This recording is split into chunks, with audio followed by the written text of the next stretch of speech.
Hello and congratulations on getting access to this video course on how to optimize your videos before making your YouTube videos live. So this is video number 1, which is the introduction to YouTube search engine optimization.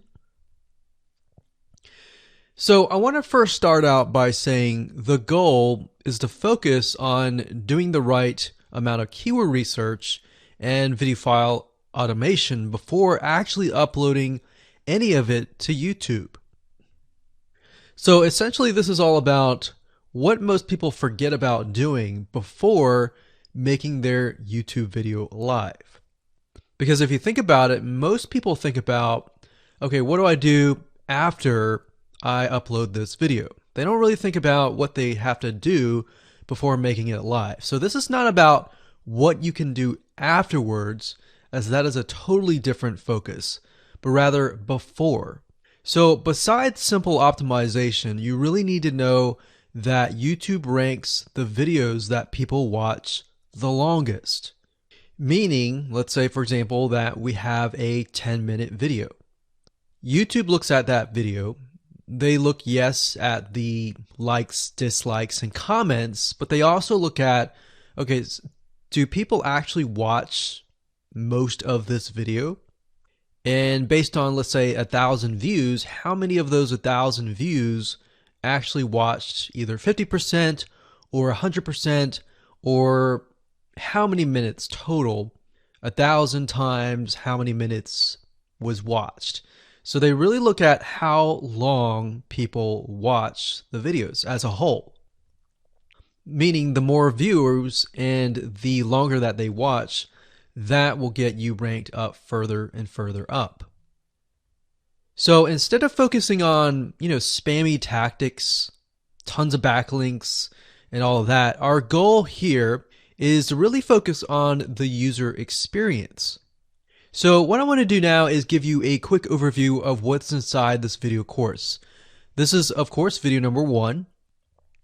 Video number 2 is going to be about competitive research, or in other words, researching your competitors to kind of get a better idea of why YouTube is ranking those videos.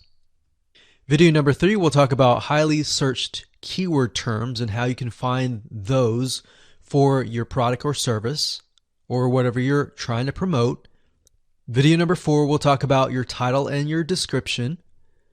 Video number 5, we'll talk about video file optimization. So we're going to optimize the actual file, because each file has essentially information in it. And of course, video number 6 will talk about why your thumbnail is important and how to make it professional and good looking.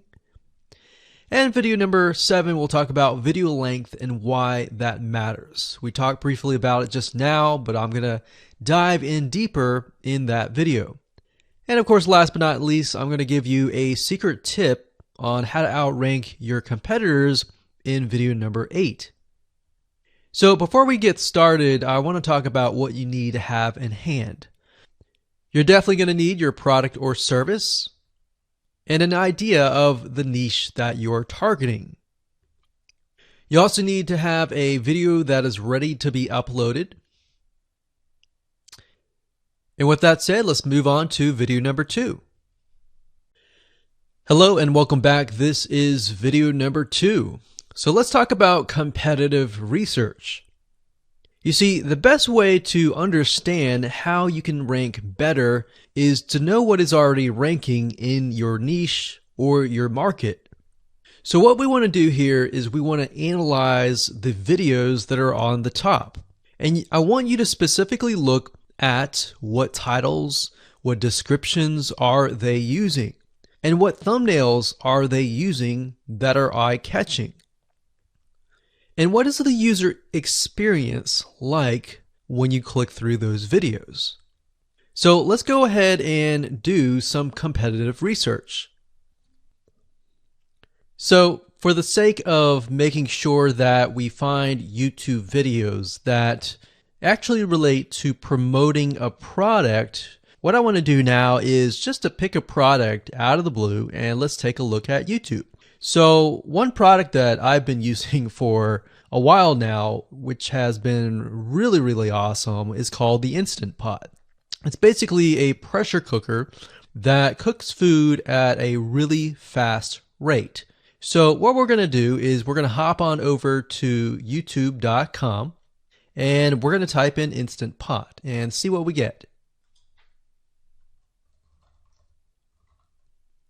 So I'm not going to click enter just yet because I'm interested in getting an idea of what kind of potential keywords that we could rank on, or what potential videos that we can create. And we'll talk more about this in the next video. But for now, let's just do some basic keyword brainstorming and then, of course, do some competitive research. So Instant Pot, we got Instant Pot recipes, we got Instant Pot ribs, Instant Pot roast.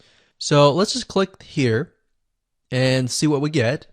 Now we can see how to use Instant Pot has 316,000 views right here. Instant Pot chicken, top 6 easiest things to cook in your Instant Pot. Perfect for beginners. All right. So let's just take a look at the top 3. So let's go ahead and open those up.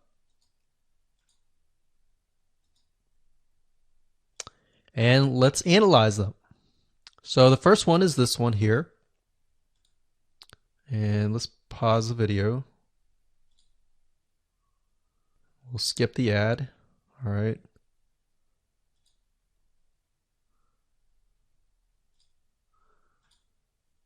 Okay, so how to use the Instant Pot 101 for beginners.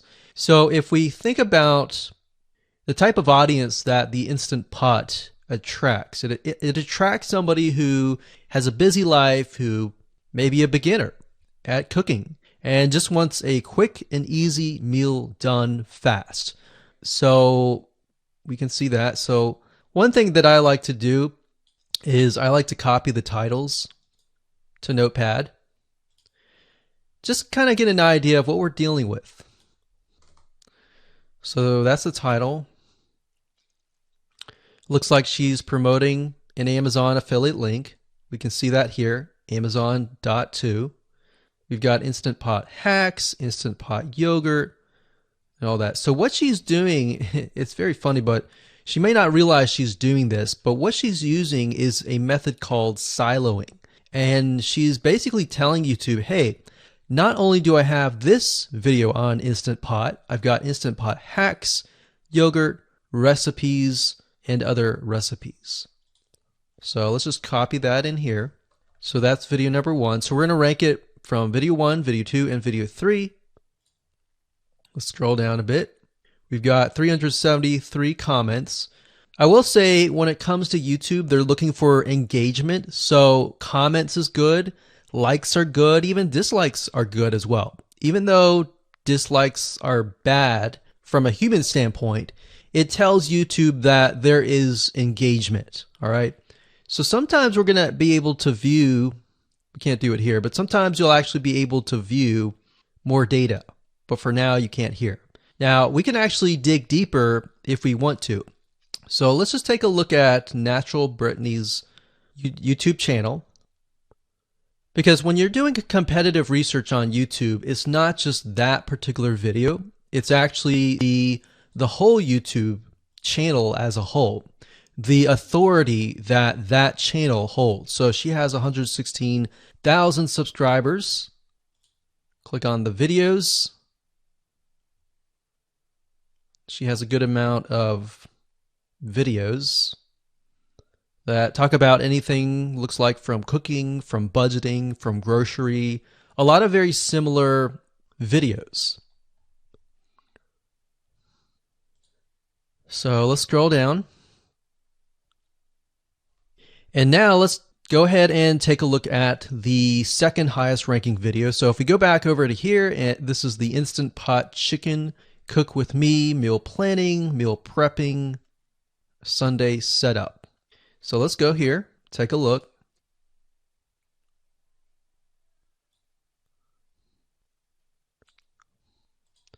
Okay, let's see here. So it's a 20-minute video, all right? And it has 658 likes, 5,000 views. If we take a look at this video here, this has 320,000 views and 7,000 likes. Now, notice how it says 13 minutes here, and notice how it says 20 minutes here. We'll go back to this later on. All right, so we'll talk more about why a certain amount of time of your video is important, why the timing is important. And why is it that this lady has only 5,000 views, whereas the other lady has 300,000, and this lady is ranked right below that lady? All right. So why is that important? And why does that correlate to the time? So we'll talk more about that later on. But for now, let's just do competitive research. We're not trying to figure things out right now, and go from there. So if we take a look at the description, it says cook with me as I try a new recipe with Instant Pot. So the description contains the keyword. Sunday setup. Looks like she's got some Amazon links. And if we think about Instant Pot, who could it be targeting? All right, so this lady calls out people who are trying to prep on Sunday. So if we can get an idea of who it's targeting mothers, it's targeting people who are busy, who maybe only have time on Sundays to set things up. And chicken is a common thing, so maybe she's getting a lot of clicks. We don't know exactly, but we know that the headline and the description work together and getting clicks. All right, back over here, this is the third one. So let's take a look at this one. So this one is 8 minutes, but it has a lot more views than those other two videos, but it's shorter. It's shorter, but it has longer amount of views, and it's third. It's got 11,000 likes and 633 dislikes. If we scroll down, we can see that it has more comments than the first one. So why is it that the first one is number one and this one is the third one and it has more views and more comments? Well, we don't know exactly why, but I have a hunch as to why that is, which we'll talk more about ranking and what Google and YouTube is looking for later down the road. So that's that. Let's just copy that title. And I'm going to go ahead and pause this video and we'll copy and paste that information to the notepad. Okay, so I went ahead and copy and paste the information. So this is video 1, this is video 2, and this is video 3 down below. So let me make this bigger so we have this information. So as we're kind of analyzing the competitor, we want to save this for later, but can you kind of see a similarity here? So this is calling out the target audience. This is calling out the people who are busy, essentially. And top 6 ways, top X ways, top certain number ways is always a good title. So perfect for beginners. So if you can imagine, we already see that this title has beginners. This one's calling out perfect for beginners. And this one essentially is calling out people who are busy. So it's a target audience. So that's key. So having this in hand gives you a better idea on what potential titles and descriptions that you can have. Now, you can do some deeper dive competitive research using specific tools. And one specific tool is called Social Blade. So that's socialblade.com, as you can see here. And I like to use this to kind of get a better idea of the YouTube channel as a whole. Because what you're trying to figure out is, did this person rank because their channel as a whole has a lot of traffic? Or did this person rank simply because of the titles and the description? So there's many factors that come involved, but let's take a look at Naturally Brittany. So let's go ahead and copy this. And you basically want to come here and type in the username of the YouTube channel. So we'll go ahead and click this here. Okay, so we can see here that this is Naturally Brittany, 116,000 subscribers. She's got 19 million video views. So that kind of gives us an idea of how easy it is to break through. Is it easy? Is it going to take a little bit work or what? So let's just go ahead and open her up, and let's do the same thing with the other videos. So this one is marriage and motherhood. We got that here. So she has 7 million video views. So it's about half of what we saw earlier. And this one is called Six Sisters Stuff. And this one has about 9 million video views.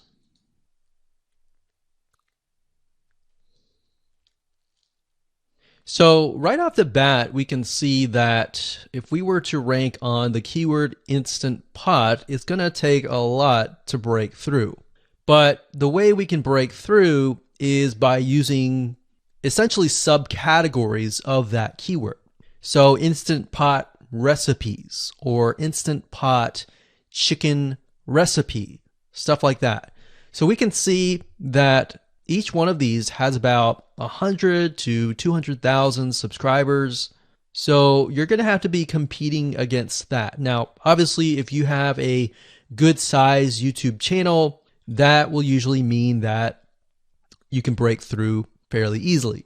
But if you're just starting out, then breaking through on that keyword is going to be a little bit more difficult. So the next question is, what keywords should you use? And we'll discuss that in the next video. Hello and welcome to video number 3. Let's talk about highly searched keyword terms and how you can figure out what your main keyword is going to be, what your sub keywords are going to be. So one mistake that we see that many YouTubers make is simply making their own title and description. I mean, it's natural, right? But instead of deciding what you think will work, why not use what is already working and do some simple keyword research that's not going to take a lot of time, and this way you'll be able to have the right information that will help you rank on the right keywords. Now the big question is, well, how do I find these keywords? So the best way to find highly searched keyword terms is to look at the Google suggested keywords. And they are suggested for one reason, because they are used a lot. So let me show you how to find them and what they look like. Okay, so from analyzing the previous videos with the top 3 videos to kind of get an idea of what the titles were, what the descriptions were, if we look at the 3 and we refer back to this, the question is, what are the commonalities between the titles? Obviously the keyword Instant Pot, but we also notice that the top one and the third one, they all have the keyword beginners. So beginners in Instant Pot. Instant Pot for beginners, all right? So if we go back up here and we go to youtube.com and we type in Instant Pot, what do we get? So when you have a drop down like this is what we call the suggested keywords. And you'll see this in Amazon.com, you'll see this in Google.com and other major search engines. And what this is high demand and highly searched keyword terms. So in other words, if a lot of people are searching for these keywords, then they'll show up in the drop down menu. Right? So Instant Pot chicken happens to be a very highly searched term. And take a look at this. This one is related to Instant Pot chicken. So that means there's a lot of people searching for Instant Pot chicken. And that might be why this second video is ranked so high. Let's scroll down and take a look. So as we're scrolling down, I also want you to kind of keep an eye on the thumbnails, because the thumbnails are key. So we got top 6 easiest things to cook in your Instant Pot. And I'll say, as an Instant Pot user, I really didn't know what recipes were out there that would fit the Instant Pot. Because the Instant Pot, the way it cooks is it pressurizes the food, and you need a little bit of liquid inside it to pressurize. So what I was doing is I was looking for recipes that were specifically made for the Instant Pot. So a lot of these people that are coming here, they don't know. They're just looking for recipes. So the 30 Instant Pot recipes gives people an idea. Oh, okay, I've got 30 recipes that I can pick and choose from. So if you scroll down, it says Instant Pot Ultra. All right. So if we go back here, so Instant Pot Chicken is definitely a top one. Instant Pot Spaghetti, how to use an Instant Pot. Instant Pot Cheesecake, Yogurt, Pho, Beef Stew, Whole Chicken, Rice, and Instant Pot Roast. So these are highly searched keywords. Now let's hop over to Google and see what we get. Do we get the same thing? Do we get something different? So if you go to Google and you type in the same thing, Instant Pot, we can see that we've got Instant Pot recipes, Instant Pot chicken. So notice that the chicken and the roast beef or the pot roast seem to appear both in Google and in YouTube. So whenever you see that, that's a good sign, because you got to understand people searching in YouTube are very different than people searching in Google. They don't show the exact same thing. But if they do, that gives you an idea that if you rank on that term, that you will be able to get traffic from Google and YouTube. Okay, so let's go back here. So Instant Pot Chicken. So let's just do a search and see what we get. So another place to find the Google suggested keyword terms is to scroll all the way down to the bottom. So there we go. So Instant Pot recipe. Now these are specifics, all right? These are searches related to Instant Pot. So people are looking to buy Instant Pot Amazon. So let's just type in Instant Pot Chicken and see what else we get. So if you notice, when we type Instant Pot Chicken, it gives you a more detailed view of the other keywords that are related. So for example, Instant Pot Chicken recipes, chicken and rice, chicken noodle soup, chicken thighs, chicken bog, chicken breast recipes, chicken wings, and chicken and dumplings. So let's go over here and see what we get. So Instant Pot Chicken recipe, wings, noodle, biryani, thighs. So a lot of these are actually appearing that are the same. Okay, so moving on here, we've got Instant Pot Chicken. Now let's take a look at what we have here. So what I would do is I would do the same thing, the competitive research. Now, if you notice here, the Six Sisters stuff, it's a different video, but it's a similar video. Now this video is different. This lady is the same. And that's another thing. So if you rank high on the main keyword, then you could potentially rank on the other smaller keywords as well. So that gives you an idea of what content to create and what keywords to target. So we could potentially make it about Instant Pot Chicken. And what I would do is go back here. Let's say we want to title it the Instant Pot Chicken. What I would do is I would scroll here and take a look at questions people are asking. So how do I cook chicken and potatoes in Instant Pot? How long does it take to cook chicken pot, Instant Pot? We scroll down, and what I would do is grab these keywords. So I would grab these keywords.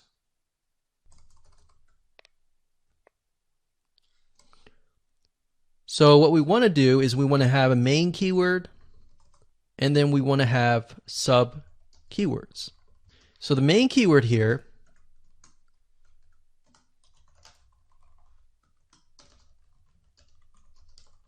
would be Instant Pot Chicken. And then the other ones would be Instant Pot chicken and potatoes, and all the rest here. So having these in hand will give you a better idea on how to go about creating your titles and your descriptions so that you can target specific keywords, and that you're not like any other YouTuber who is simply making up titles and descriptions just out of your head. So this way you can be strategic and rank effectively. Hello and welcome to video number 4. In this video, we're going to talk about your title and your description.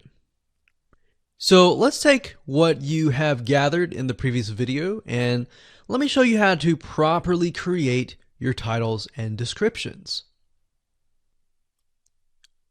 So when it comes to creating titles and descriptions, we simply need to do what we did in the previous videos, which was the competitive research. And as you can see here, we have the videos 1, 2, and 3, the top number 1, number 2, and number 3. And of course, we have the main keywords. So we have this main keyword here. So that's definitely going to be in the title. And then of course, if you noticed, the target audience was beginners. So essentially what you're noticing here is that people are calling out the audience, and then of course they have the keyword in the title itself. And then of course you want to make sure that title, main keyword, and target audience is also going to be in your description. Now what I like to do is I like to go look at magazines in that niche. It doesn't necessarily have to be exactly, in this case, Instant Pot, but it needs to be somewhat of that genre. Now, one thing that I noticed was when we took a look at the Instant Pot chicken, you could write out something like top 6 easiest things. So instead of things, you could say chicken recipes or pot roast recipes to cook in your Instant Pot. Or you could say something like Instant Pot chicken dash top 6 easy recipes, or you could use a number. People like numbers, especially knowing that somebody gets an Instant Pot for the sake of saving time. You could say top 6 easy chicken recipes that take less than 30 minutes. Now obviously that's a little bit long, so let's head on over to Google here. So like I said, I like to use magazines. Magazines do a great job in creating titles. So as you can see here, I typed in Instant Pot magazine, and to the right you'll notice that there's Instant Pot all-time recipes. So let's just go ahead and open that in a brand new window like so. So it looks like we have to pay, but let's just go ahead and click the free sample. So we can see Instant Pot's all-time best recipes. So you could do something like all-time best chicken recipes, or Instant Pot dash all-time best chicken recipes, or all-time best chicken Instant Pot recipes. So obviously here we're not going to copy word for word because that's plagiarism, but we're going to use something different. We're going to tweak it around. What we're looking here is for headlines. So let's go back here. So it says everyday Instant Pot, 115 delicious, family friendly pressure cooker. So we can say everyday Instant Pot, colon, 6 delicious family pressure cook recipes. So everyday Instant Pot chicken, as long as the word Instant Pot chicken is in there. So we got 66 Instant Pot recipes that put your pressure cooker to work. So we could say something like 6 Instant Pot chicken recipes that take less than 15 minutes. And yes, believe it or not, Instant Pot can literally cook something like a pot roast within less than an hour, or sometimes half an hour. Because it's a pressure cooker, it cooks a lot faster. So that's what I like to do, is I like to take a look at magazines. So it doesn't necessarily have to be Instant Pot in this example. It can be another food magazine. So essentially that's how to create the titles. As far as the description goes, if you take a look at what they've written here, the first one that's ranking really well, as you can see here, we've got Instant Pot 101 for beginners. So you'll notice that they are trying to target the keyword Instant Pot 101 for beginners. So they've stated that in the title, and they've also put it in the description. So it says everything you need to know about how to use the Instant Pot in a beginner Instant Pot recipe. So notice that they use the keyword beginner Instant Pot twice. And then of course they got Instant Pot hacks, Instant Pot yogurt. And what they're essentially doing here is they're linking to other related videos.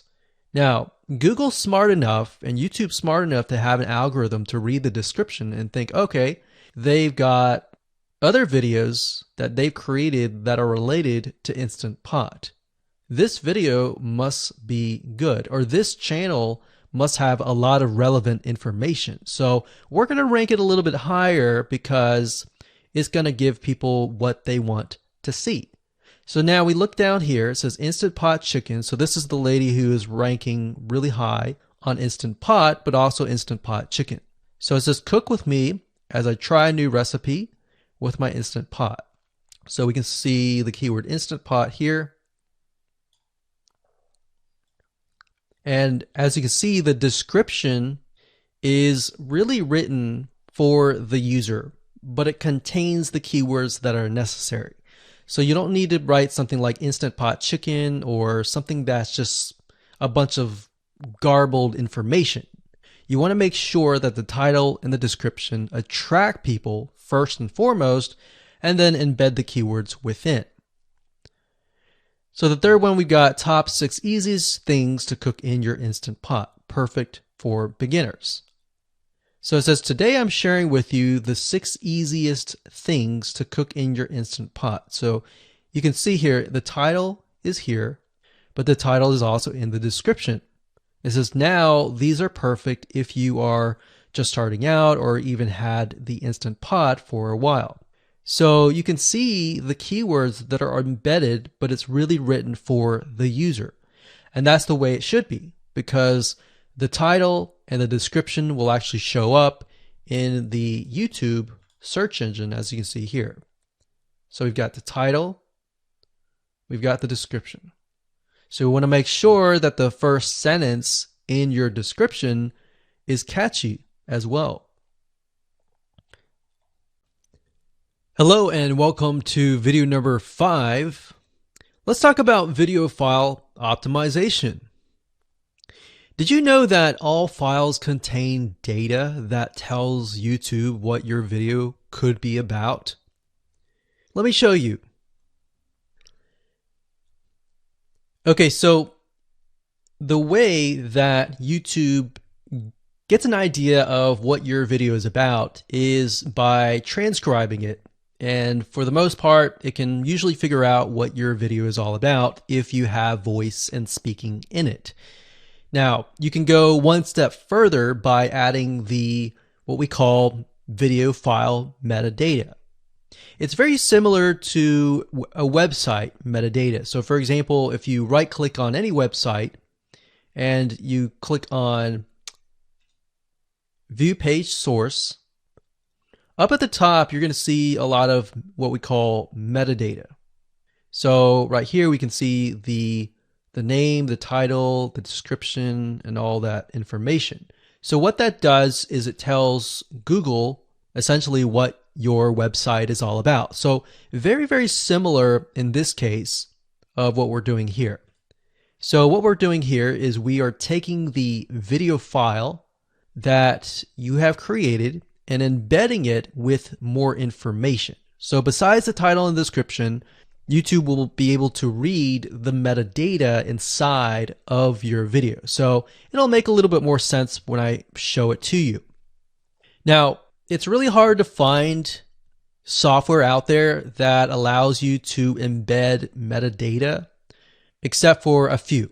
So one of them is called Video Converter by Wondershare, and that is videoconverter.wondershare.com. That's videoconverter.wondershare.com. So if you go here and you go ahead and download up at the top, you will be able to embed metadata. In fact, we're going to be using that for this particular video. Now, there are other software out there like the Adobe Bridge software, which allows you to embed the metadata into your video. Now, the reason why I'm using Wondershare is because I feel like it's a lot easier to use. So if you go ahead and download this, we're going to open this here. And what I did was I clicked Add Files, and I chose the file. Now, there's a lot of things that you can change about the video, but what we're particularly interested in is this I icon right here. So click this I icon, or letter I here, and you're going to see that it says name, language, episode name, actors, directors, screenwriter, tagline, and description, and comments. So what I recommend is you try to complete this as much as you can. So episode name, actors, so that would be whoever is in the video, the director, the screenwriter, which could be you, and then the tagline. What I would do is the tagline be your title, and then the description be your description. So whatever you're going to upload to YouTube, put this as a title and put this as a description. And then for comments, I would put something like keywords. And all you have to do is click save, convert it, and done. That's the reason why we're using Video Converter, because it's just so much easier. With Adobe Bridge, it's easy too, but there's a lot of more options and very easy to get confused. So once you're done with that, you save the video. Your video has the metadata inside of it, and all you have to do is simply upload it to YouTube, and that's it. Hello and welcome back. This is video number 6. Let's talk about your thumbnail and why that is important. You see, since our goal is to get more clicks or more views to your YouTube video, we have to rely on attracting viewers. So if you think about it, the thumbnail is the first thing people see as they are scanning to find what interests them the most. So in other words, if you think about it, if you go to youtube.com and you type in a keyword, you're going to see all the results with thumbnails, the titles, the descriptions, and all of that. So that's the first thing that they see. So let's discuss what your thumbnail should contain and what's working in your market and how to figure that out. So when it comes to having a thumbnail, you want to make sure that it is eye-catching, meaning it shows somebody what they want. So if Instant Pot Chicken is your main keyword, you want to make sure that your thumbnail has something in it that entices them. So it's good to have the keyword or the title in it. So you can see right now the way YouTube works is they have an initial title or an initial thumbnail, and then after that you can see motion. So if I put my mouse over it, you can actually see part of the video, which makes it a lot more engaging. So as we scroll down, the initial thumbnail that this woman uses is the Instant Pot, and then this one here, it says Instant Pot recipes, so Instant Pot. So we can see the ones at the top definitely have the Instant Pot in it, or a word that's chicken, or a picture that has chicken in it. So it fits the keyword. Now, if you're not a professional, thumbnail artist or anything like that, there are different sites that you can use to get these created. Now, bear in mind that you never want to use a thumbnail that is clickbaity or that lies to somebody, because if they click on it and then the video is nothing like the thumbnail, then guess what? You might get tons and tons of clicks and perhaps views, but you're not going to get people watching your video, which is very, very important, which we'll discuss in the future videos. But for now, there are different elements that you need. So what I recommend is you go to a site called creativemarket.com. That's creativemarket.com. There are other sites like graphicriver.net, but over time we've realized Creative Market has a lot of really good designs. So what we can do here is in the search box, we're going to type in YouTube thumbnail. And we're looking specifically for templates that we can use for the thumbnail. So it says YouTube thumbnail pack. Let's go ahead and open that. There's one here. There are end cards, but that's a little bit different. That basically comes at the very end of your video. So we got urban thumbnails, different types of thumbnails. But the reason why I like Creative Market is buying templates for specifically YouTube thumbnails is going to make your life a lot more easier, especially if you can make it professional.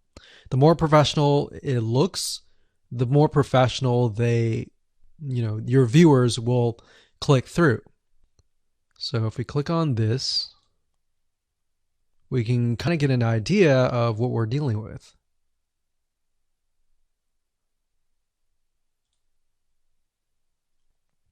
And here's more thumbnails here as well.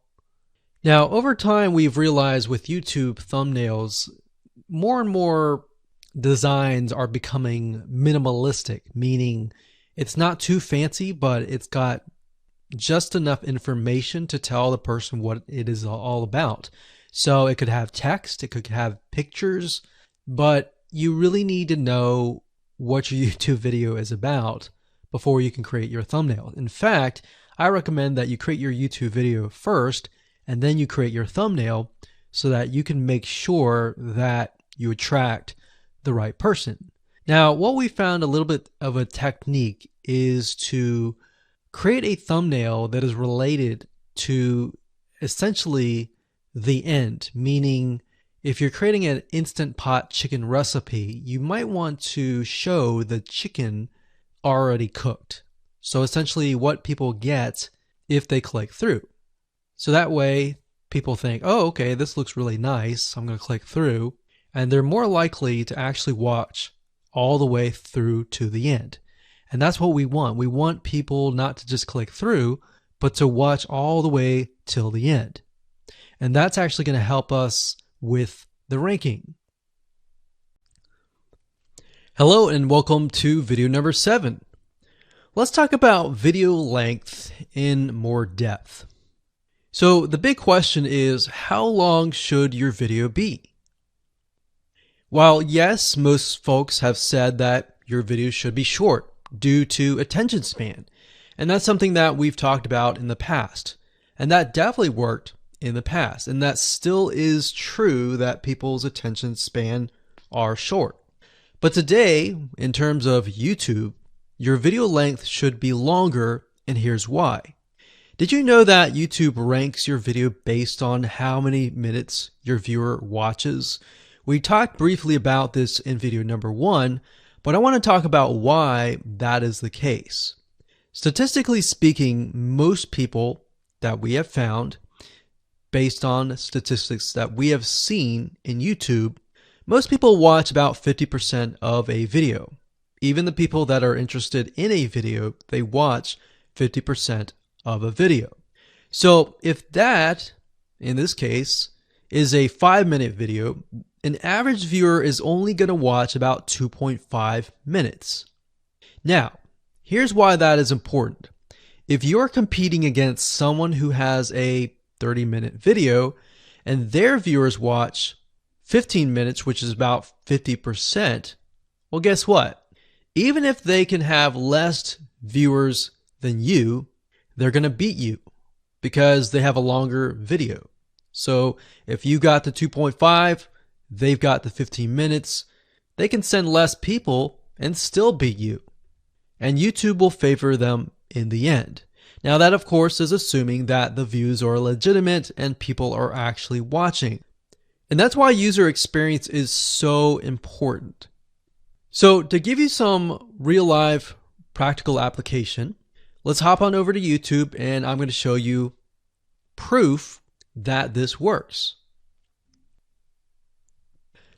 Okay, so let's take what we learned and what we just discussed and apply it to some real life practical application. So if we head on back over to youtube.com, we type in the keyword Instant Pot recipes, we can see this one, and this one. So let's go ahead and open these up. So we got this one, and this one. So that's 1, 2, and 3. The first one has about roughly 8 minutes or 9 minutes. We'll say 9 minutes. The second one has about 27 minutes. And the third one has about 20 minutes. Okay. So essentially the second and third have about double the amount of time. So like we talked about, most people watch about 50% or less, and then they quit. That's the average, right? So if that's the case, this person here, even though they have more views, see that? 800,000 views, even though they have more views, they're competing with somebody with a 30-minute video. Essentially, it's 27 or 28, but close to 30. So if we round that, we'll just say this is 10, this is 30, and this is 20. All right, so let's keep it at even numbers. So if that's the case, there's 4 minutes here, 15 minutes here, and 10 minutes here. So this means that the person with the less amount of minutes, they're going to need a lot more views and a lot more people watching it. So in total, if this person has, obviously this person's number one, but what I'm saying here is because YouTube looks at how many minutes are watched, if this person had 800,000 views and this person had only half of that amount, but had more than double this amount, this person right here would most likely rank higher. So see that? Only 100,000 views, 15 minutes. This one here, 20 minutes, only 6,000 views. So you might ask, well, shouldn't this be maybe number one? Not necessarily. If we really look at it, so we've got 800 times 4 minutes, and that's not going to be exact. I mean, we could even take 500. And this is definitely going to be number one. And this is definitely going to be number two based on the information. But this person, because they have a long enough video, even though they have less amount of views, they're still able to rank pretty high. So this is based on one of our YouTube channels, which has over 9 million of minutes watched. And based on that, that's what we've seen. Now, there's other factors like likes, dislikes, comments, and other things like that, titles and descriptions. But that's a big, huge ranking factor because it legitimately tells Google and YouTube, hey, this YouTube video is legit. Not only people are clicking on it, they're actually viewing it. And they're viewing at least about 50% on average.